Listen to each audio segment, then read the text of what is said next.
Soma ntubembwa. Karibu kibuga itatu cy'injazi. Komera muzatiriza. Yo umvise ukuntu atangwe kugendagura kubera zenjazi zose ashaka amaboko.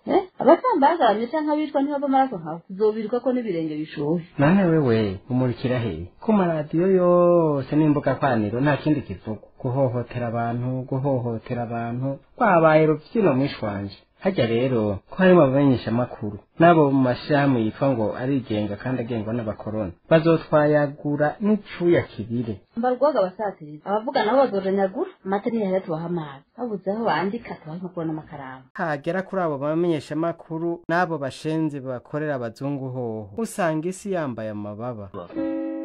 Komera basatiriza ndi golfe kiro ni kuvuga General Karonda nazi ko batazi code nizi bijya mwumva ku maradiyo no ku mbuga ngurukana bumenyi mu vyimba matwi vyose twebwe ico coro twifise mu ntoki nta muntu n'umwe wo kwitambika imbere ntimurinze mwumva generale muzima mvugana namwe no kubera numva kurenga muri ko muragugumwa shira ubwoba turabibona umuntu tumiketse turamwitanga ibindi tukazovyiga mu nyuma ivyo vy'amashira hamwe n'amenyesha makuru navyo tuzobereka ko batasana ibombe guba burya buriko burajwiragira tuzomusanzayo basangire bonane canke tugaburira ingona amakungu nayo tuzoyereka yuko tujya dukaravye kera noneho n'ubutungane ndabufise mu minwe ugira ngo fyo ndabatuma mu fyone canke mu fyonyore guba rero aha ndi kuri parke nahaye amategeko mushikiriza amanza Pascal agahinyanyura.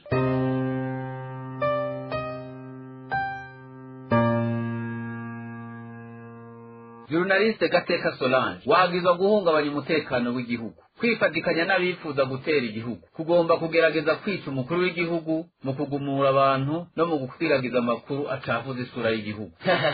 wewe ntuzi ko inkora itaruzi subira mu gasho uzobura burana mu kwezi kuza. Ivyo gango nibi uzanye by'inkona mu ntara kuba umunywanyi w'umugambwe sindavyanze n'uburenganzira bwawe mugabo sinemera na gato kumfata gutyo parike imfunza neza ne mu gihe amategeko ayihindutse ibiri zishobora kuba zimwe naho nyene ufise dosiye bisaba kubera iki utabikurikije ukanzanira ivy'inkona zirikana kubiteza agatima mpembeye ari ugupfa narapfuye sinkangwa nuko mwamboreje kugomba mu nyice nzopfira ukuri.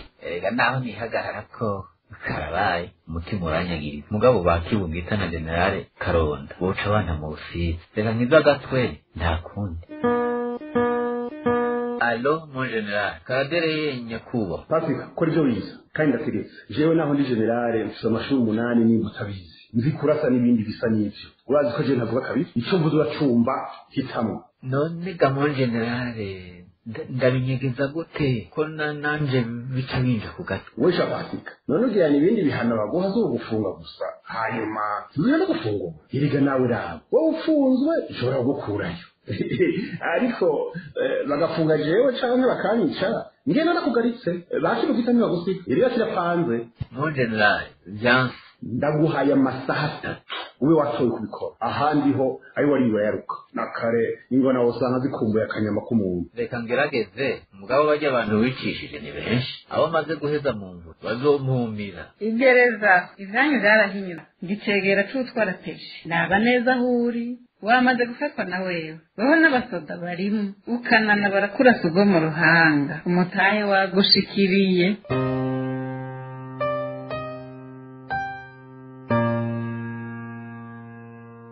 Iki gikino cyatunganijwe n'ijambo Fokode mu ntumbero yo gukemura ku bijyanye n'ifungwa ry'agateganyo. Ikiringo gitekanijwe n'amategeko gitegeka kubahiriza eka mbere amategeko yohinduka ico kiringo kikagabanywa kuko tubisanga mu mucingi iryo shamwe ryakoze.